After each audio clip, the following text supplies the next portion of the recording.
Hello viewers, I doctor S V K Lal welcome you all in my YouTube channel. मेरे YouTube channel में आपका बहुत बहुत स्वागत है। अगर आप इस चैनल पर नए हैं तो चैनल को सब्सक्राइब कर लें। आज का हमारा टॉपिक है इंटरफ्रेंस और डिफ्रैक्शन पर। तो इसमें हम देखेंगे यंग्स डबल स्लिट एक्सपेरिमेंट को। तो हम जानते हैं ना कि वो ऑप्टिक्स जो होता है वो दो तरह का होता है। एक होता है हमारा रे ऑप्टिक्स, दूसरा होता है वेव ऑप्टिक्स। तो रे ऑप्टिक्स में हम particle nature, rectilinear propagation, reflection, refraction सबको देखते हैं। और वेव ऑप्टिक्स में हम देखते हैं कि वेव नेचर ऑफ लाइट को, interference, diffraction, polarisation of light, ये सब के बारे में जानते हैं। तो पहले न्यूटन का अवधारणा था कि प्रकाश जो है तो मतलब कार्पल्स का बना हुआ होता है। तो न्यूटन कार्पस कूलर थ्योरी प्रकाश में आया। बाद में हम देख सकते हैं कि हाइजेंस साहब आए और हाइजेंस साहब ने वेव थ्योरी दिया। जब न्यूटन ने कह दिया था कि प्रकाश एक पार्टिकल है तो कोई हिम्मत नहीं कर रहा था। ये दूसरा चीज़ उसके बाद वो काटने का, ये ऐसे ही आते हैं, हाइजेंस साहब आते हैं और ये देते हैं। हालांकि इसमें कुछ दिक्कत सब हो गई, जैसे मतलब ये जो उनके हिसाब से लॉन्गिट्यूडनल वेव होना चाहिए था लाइट को, लेकिन एक्चुअली में ट्रांसवर्स वेव है। दूसरा कि मतलब प्रकाश को उनके हिसाब से डेंसर मीडियम में ज़्यादा वेलोसिटी होना चाहिए, लेकिन ये भी गलत है। लेकिन फिर भी इसने बहुत बड़ा योगदान दिया। इसमें हम वेव फ्रंट सबको समझते हैं, सेकेंडरी वेवलेट को समझते हैं और रिफ्लेक्शन रिफ्रैक्शन की भी व्याख्या करते हैं। लेकिन सबसे ज़्यादा महत्वपूर्ण है इसमें इसके माध्यम से इंटरफ्रेंस और डिफ्रैक्शन की व्याख्या। तो इसमें सबसे पहले हम समझते हैं इंटरफ्रेंस को समझने के लिए सुपरपोजिशन प्रिंसिपल ऑफ वेव को समझते हैं। तो सुपरपोजिशन प्रिंसिपल क्या होता है? The resultant displacement due to number of waves in the vector is the vector sum of the displacement produced by each of them. मतलब रिजल्टेंट जो डिस्प्लेसमेंट होता है due to number of wave, बहुत सारे wave के वजह से, तो ये क्या होता है? तो वेक्टर सम होता है डिस्प्लेसमेंट का, जो हर एक वेव के द्वारा प्रोड्यूस होता है। तो यहाँ पर हम लिख सकते हैं y बराबर y1 जोड़ y2 जोड़ y3 that so on yn। तो ये हो गया हमारा रिजल्टेंट, y यहाँ पर हो गया रिजल्टेंट डिस्प्लेसमेंट। और हम देख सकते हैं कि अगर मतलब वेव का साइकिल चल रहा है, अपवार्ड में 10 सेंटीमीटर है और डाउनवार्ड में 4 सेंटीमीटर है, तो रिजल्टेंट डिस्प्लेसमेंट कितना होगा?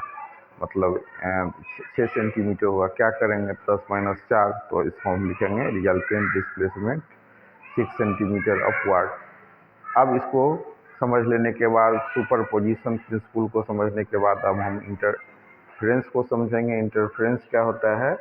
तो सुपरपोजिशन मतलब meeting of same frequency and same amplitude. मतलब एक ही फ्रीक्वेंसी का, मतलब एक समान फ्रीक्वेंसी का और एक समान एम्पलीट्यूड का वेव जब एक दूसरे से मिलते हैं, इसको हम बोलते हैं सुपरपोजिशन। और कैसे, कहाँ पर मिलते हैं? तो सेम डायरेक्शन में मिलते हैं। तो superposition of same frequency and same amplitude waves in same direction, इसको हम बोलते हैं इंटरफ्रेंस ऑफ लाइट। मतलब दो वेव मिलते हैं और कैसे मिलते हैं, कैसे वेव होने चाहिए? तो सेम फ्रीक्वेंसी के होने चाहिए, सेम एम्पलीट्यूड के होने चाहिए और सेम डायरेक्शन में इनको होना चाहिए। और याद रखिए कि इसमें इंटरफ्रेंस में हम क्या देखते हैं? क्रेस्ट क्रेस्ट मिल करके और ट्रफ ट्रफ मिल करके कंस्ट्रक्टिव इंटरफेरेंस बनाता है, और क्रेस्ट और ट्रफ मिल करके डिस्ट्रक्टिव इंटरफेरेंस बनाता है। और अगर हम necessary condition for constructive interference की बात करें, इसके लिए फेज डिफरेंस होगा 0, 2 पाई दैट सो ऑन 2n पाई। और पाथ डिफरेंस की बात करें तो 0, लेमडा, 2 पाई, 3 लेमडा, n लेमडा। और यहाँ पर n बराबर होगा 0, 1, 2, 3 और लेमडा बराबर हो जाएगा 2 पाई। इस तरह से हम 0 को मतलब 0, 1, 2, 3 को 0, 2 पाई, 4 पाई, 6 पाई के रूप में हम इसको समझ सकते हैं। अब necessary condition for destructive interference क्या होगा? तो इसके लिए फेज डिफरेंस हमारा, डिस्ट्रक्टिव इंटरफेरेंस के लिए फेज डिफरेंस हो जाएगा पाई, 3 पाई, 5 पाई दैट सो ऑन 2n + 1 पाई के फॉर्म में। और पाथ डिफरेंस होगा लेमडा बटा 2, 3 लेमडा बटा 2 पाई लेमडा बटा 2 that so on 2n+1 lambda बटा 2 एयर n बराबर 0 1 2 दैट सो ऑन। अब इसके बाद एक चीज़ समझना है कि intensity of light at any point varies from 0 to 4। तो इंटेंसिटी जो लाइट का जो इंटेंसिटी है किसी पॉइंट पर वो कहाँ से कहाँ तक वेरिएशन होगा उसमें, तो 0 से 4 तक होगा, वो वेरी करेगा 0 से 4 तक। इसके लिए क्या करते हैं, let intensity of both sources is same. दो सोर्स लेते हैं, एक होता है हमारा I1 दूसरा है I2। तो I1 बराबर I2 लिखेंगे क्योंकि दोनों जो सोर्सेज है उसका इंटेंसिटी सेम है, और ये बराबर हो जाएगा I के। तो इस तरह से हम लिख सकते हैं IR बराबर IR बराबर I plus I 2I cos phi और IR बराबर 2I 1 प्लस cos phi। तो डिस्ट्रक्टिव इंटरफेरेंस के लिए क्या होगा, phi बराबर 5, और इस तरह से हमारा हो जाएगा IR बराबर 2I 1 प्लस cos phi। तो इस तरह से जब IR बराबर हो जाएगा 2I प्लस cos phi, तो हम लिख सकते हैं IR बराबर 2I 1 - 1, और इस तरह से 1 - 1 बराबर हो गया 0, तो IR का भी वैल्यू हो गया 0। तो मैक्सिमम इंटेंसिटी के लिए फॉर कंस्ट्रक्टिव इंटरफेरेंस phi बराबर 0 होगा। और इस तरह से जब हम इक्वेशन निकाले हैं जो कि हमारा है IR बराबर 2I 1 प्लस cos phi, तो इसमें हम 5 बराबर 0 का मान दे देंगे, तो हो जाएगा IR बराबर 2I 1 प्लस cos 0, और cos 0 बराबर होता है 1। तो इस तरह से हो जाएगा IR बराबर 2I 1 प्लस 1। तो इस तरह से IR का वैल्यू हो जाएगा 4I। इस तरह से हम समझ सकते हैं कि intensity varies from 0 to 4I। अब इंटरफेरेंस में बहुत इम्पोर्टेंट एक्सपेरिमेंट है यंग्स डबल स्लिट एक्सपेरिमेंट। इसमें हम क्या करते हैं, on immersing YDAC apparatus in any medium, its wavelength decreases say by mu times with respect to air। अब हम जो YDAC apparatus को जब सजाते हैं किसी मीडियम के लिए, तो इसका वेवलेंथ घटता है, और कितना घटता है, तो म्यू टाइम्स घटता है। और हवा के रेस्पेक्ट में यहाँ पर distance between two dark fringe होगा width of the bright fringe, और बीटा डैश बराबर होगा लेमडा डी बटा म्यू डी, और बीटा डैश बराबर होगा बीटा बटा म्यू। तो वाइड्थ ऑफ ब्राइट फ्रिंज बराबर हो जाएगा वाइड्थ ऑफ डार्क फ्रिंज। तो इसमें सबसे पहले क्या करते हैं, एक स्लिट लेते हैं, उससे उसके आगे में एक पर्दा डालते हैं। स्लिट से जब पहले एक मैंने पर्दा ही लेते हैं, और पर्दा से क्या करते हैं, प्रकाश निकलता है, उसमें एक छिद्र रहता है, उसके सामने में एक दूसरा पर्दा डालते हैं, उसमें बारीक बारीक छेद होता है, उससे प्रकाश जब निकलता है तो हम जब पर्दा पर स्क्रीन पर तो ब्राइट और dark, bright dark, bright dark ऐसा हमको मिलता है। तो ये जो फ्रिंज मिलता है ब्राइट डार्क, इसको जो काला लाइन है उसको हम फ्राउनहोफर के नाम पर फ्राउनहोफर लाइन भी बोलते हैं। तो इस तरह से हमारा जो फ्रिंज प्राप्त होता है वो कैसे प्राप्त होता है, तो YDAC मतलब यंग्स डबल स्लिट एक्सपेरिमेंट से होता है। डबल स्लिट एक्सपेरिमेंट इसका नाम क्यों पड़ा, क्योंकि इसमें दो गो छेद है, दो गो स्लिट है। अब इसमें नेसेसरी कंडीशन क्या होगा YDAC के लिए, the condition for the interference of light are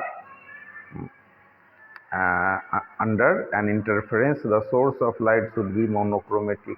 जो लाइट का सोर्स है वो होना चाहिए मोनोक्रोमेटिक, और wave should be the same frequency का वेव होना चाहिए। Direction of wave should also be the same, और वेव का डायरेक्शन भी एक समान ही होना चाहिए। Amplitude of both the wave should also be the same, और जो दो गो हम वेव लेते हैं दोनों का एम्पलीट्यूड भी सेम होना चाहिए। The slit of both the sources should be thin, और ये जो हम स्लिट है वो भी बारीक होना चाहिए। इसी में आपको चर्चा एक टर्म मिलेगा कोहेरेंट सोर्स। तो कोहेरेंट सोर्स क्या होता है, coherent source of light are दो sources which emit a light wave having the same frequency wavelength and in the same phase, और they have a constant phase direction। Coherent source of light क्या होता है, ऐसा source होता है जो ऐसे लाइट को इमिट करता है जिसका कि फ्रीक्वेंसी सेम हो, वेवलेंथ सेम हो, और फेज भी सेम हो। और have a constant phase difference और फेज डिफरेंस भी सेम हो। अब इसको समझने के बाद हम समझेंगे diffraction of light. Diffraction of light क्या होता है? Diffraction of light is the phenomena of bending of light around corners of N obstacle and entering in the geometrical shadow reason. Diffraction of light क्या होता है? एक ऐसी घटना है जिसमें प्रकाश मुड़ता है। कहाँ पर मुड़ता है? तो कॉर्नर के नज़दीक मुड़ता है। कौन कॉर्नर के नज़दीक? तो ऑब्स्टेकल जो होता है उसके नज़दीक प्रकाश जो गमन कर रही है कहीं से सोर्स से, तो उसके रास्ता में कोई बाधा रख दीजिए जिसको हम बोलते हैं अंग्रेजी में ऑब्स्टेकल। तो वहाँ के उनके कॉर्नर से, वहाँ के किनारे से प्रकाश के मुड़ जाने की घटना को ही हम डिफ्रैक्शन कहते हैं। और प्रकाश कहाँ पर इंटर प्रवेश करता है? ज्योमेट्रिकल शैडो में। अब इसके बाद हम समझते हैं कि diffraction of light is more effective और नोटिसेबल व्हेन वेवनिंग और obstacle is of order of wavelength of light. तब ये बहुत ज़्यादा नोटिसेबल और इफेक्टिव होगा, जबकि जो हमारा ऑब्स्टेकल है वो मतलब लाइट के वेवलेंथ के ऑर्डर का हो। उसके बाद alternative pattern of bright and dark fringe is formed on A screen of decreasing intensity. तो जो हमारा डिक्रीजिंग इंटेंसिटी है उसके ऑर्डर में ये ब्राइट और डार्क फ्रिंज होगा।